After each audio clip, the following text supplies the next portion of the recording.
Puedo recordar algunas cosas acerca de mi padre, no muchas, porque él nos dejó cuando yo solo tenía 4 o 5 años, siendo un hombre duro.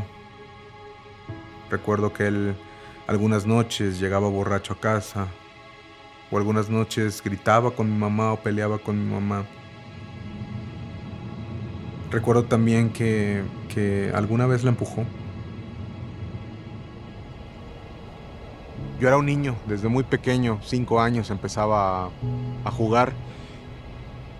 Para mí era normal ir a un estadio, ir a un campo y jugar sin que mi padre estuviera ahí. Pero conforme fue pasando el tiempo, empecé a observar que más niños venían siempre con papá. Y era papá el primer impulsor de lo que ellos hacían. Y yo estaba ahí en el campo solo.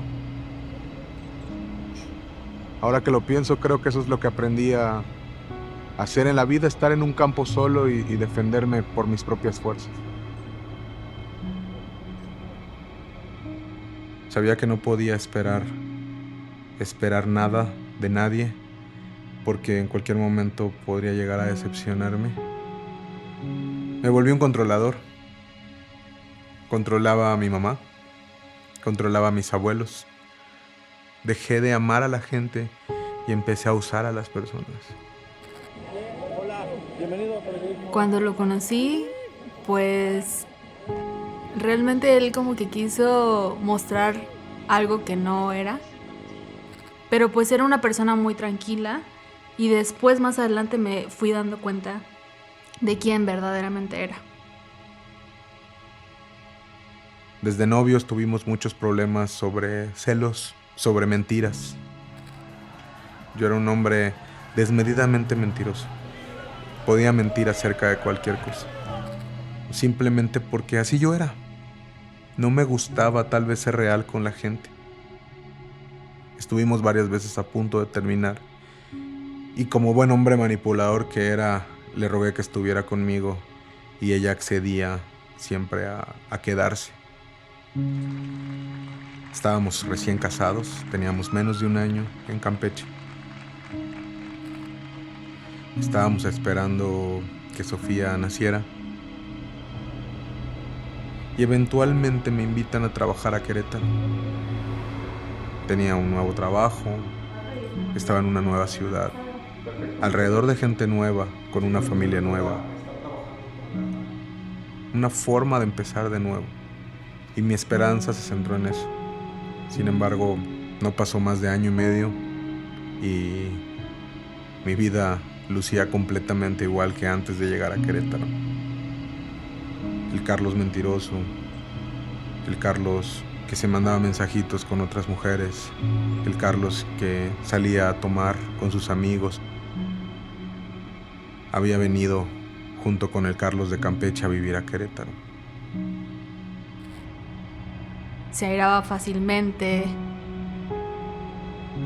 como que no le interesaba, una vez que nos casamos, mucho estar con la familia, ¿no? Las peleas se intensificaban, los gritos también. Am, Llegué alguna vez a empujarla. Am,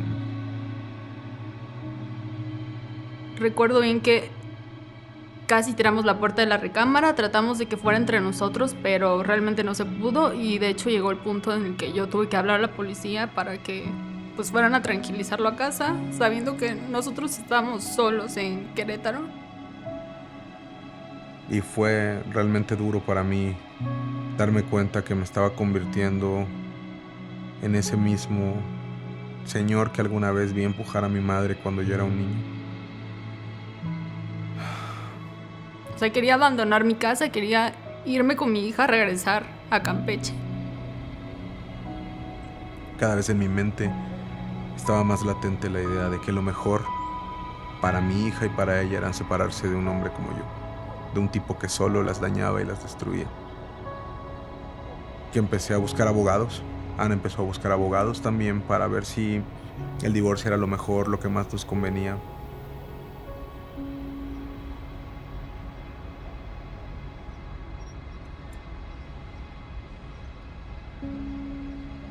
Recuerdo que en medio de nuestros problemas, un sábado me levanté muy temprano en la mañana y encendí la tele.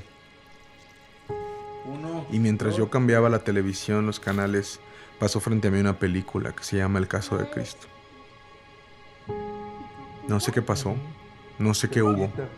Simplemente, después de ese sábado, en mi mente estaba la idea de que yo quería conocer un poco más de este Cristo del que la película hablaba.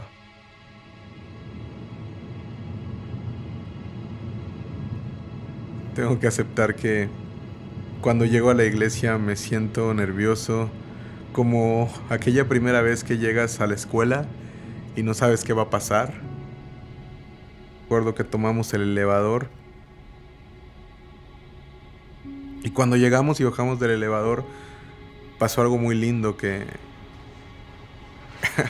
nunca voy a olvidar. Salió un hermano que se llama Toño a mi encuentro, me estiró la mano y me dijo: bienvenido a Lumina, bienvenido a casa. Y me abrazó. Cuando Toño me abraza, alcanzo a recostarme en su hombro y simplemente empiezo a llorar. No podía parar de llorar. No podía explicar cómo, ni por qué, pero simplemente había lágrimas en mis ojos todo el tiempo y le decía a mi esposa: mi amor, no entiendo qué está pasando, pero no puedo dejar de llorar. Empieza la adoración y lo único que puedo recordar adicional al abrazo ese día es que había una canción que decía: escogido, perdonado, soy hijo de Dios y lo soy. No sé qué pasó, solo seguía llorando y disfrutando de esta frase que ni siquiera entendía qué significaba, pero algo dentro de mí estaba pasando. Termina el servicio, me acerco al pastor y le cuento acerca de ese abrazo y acerca de esa frase. Entonces él muy sabiamente, sin conocer mi historia y sin conocer nada acerca de mí, me pide leer en Lucas la parábola del hijo pródigo. Recuerdo leer acerca de un tipo que se había alejado de casa de su padre, que había malgastado su herencia, que había comido entre los puercos y que cuando no tenía ningún otro lado a donde voltear, decidió volver a casa donde papá lo esperaba.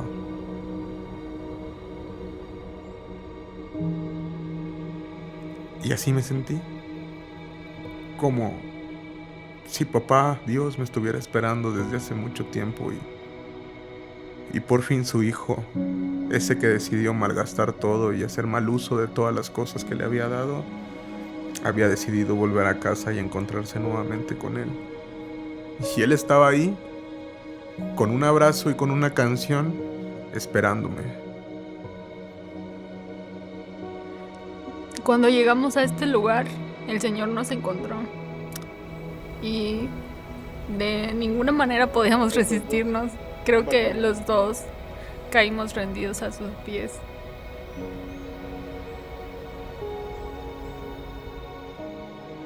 Recuerdo muy bien que le dije a mi esposa alguna vez: espérame tantito, sé que tenemos problemas de nuestro matrimonio, pero acabo de conocer a mi papá. Aguántame, quiero conocerlo mejor. Y después arreglamos los problemas que tenemos, pero por fin tengo un papá. He aprendido a ser un hijo,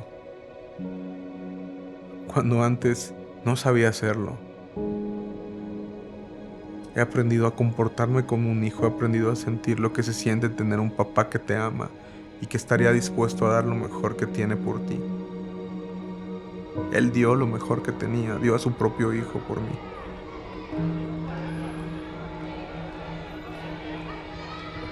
Él sabe quién es ahora, por medio de Cristo. Y entonces eso ha repercutido también en toda la familia, en las cosas que él hace, en cómo me trata a mí y en cómo trata a Sofía. Ahora disfrutamos de un hermoso matrimonio, no perfecto porque ninguno lo es, pero podemos disfrutar de esa gracia en nuestras vidas a través de nuestro día a día. Sé que a pesar de mi imperfección, Dios me ama y está trabajando conmigo. Pues yo creo que estamos en un proceso y que seguimos fallando, aunque lo conocemos, aunque podemos ir a la iglesia todos los domingos y podemos aprender más de él, seguimos fallando, pero la esperanza es que Dios no nos va a dejar iguales. Él nos va a perfeccionar hasta que Cristo venga.